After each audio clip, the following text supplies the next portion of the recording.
नमस्कार शेतकरी मित्रांनो, कांदा उत्पादक शेतकरी बांधवांसाठी आताच्या क्षणाची सर्वात महत्त्वाची आणि मोठी बातमी. कांदा भाव संदर्भातील कांद्याच्या भावात वाढ होणार का, कधी होणार, किती होणार, कशामुळे होणार, काय महत्त्वाचे कारणं, सविस्तर थोडक्यात संपूर्ण अपडेट बातमी आपण या व्हिडिओच्या माध्यमातून जाणून घेण्याचा प्रयत्न करणार आहोत. तरी महाराष्ट्रातील तमाम कांदा उत्पादक शेतकरी बांधवांना एकच विनंती, व्हिडिओ शेवटपर्यंत बघा. अतिशय महत्त्वाचा व्हिडिओ व्हिडिओ जर आवडला तर नक्कीच लाईक करा. चॅनलवरती नवीन असाल तर माझा शेतकरी या यूट्यूब चॅनलला सबस्क्राईब करून जो लाईक करून नका, जेणेकरून नोटिफिकेशन तुमच्यापर्यंत पोहोचते. चला तर मित्रांनो, व्हिडिओला सुरुवात करतोच करू शकता.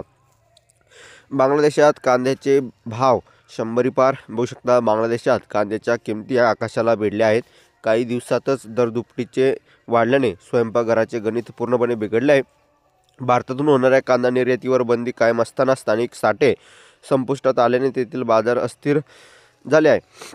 बांगलादेश सरकारने स्थानिक शेतकऱ्यांना लाभ मिळावा म्हणून आयातबंदी कायम ठेवली होती. मात्र आता जुन्या कांदा संपला असून नवीन लाल कांदा जानेवारीत येणार आहे. त्यामुळे देशात कांद्याचा तुटवडा निर्माण झाला आहे.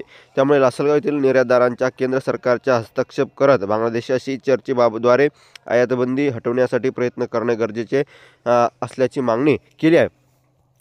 आशियातील सर्वात मोठी कांदा बाजारपेठ असलेले लासलगाव बाजार समितीत सध्या कांद्याला 13 ते 17 रुपये प्रति किलो दर मिळत आहे.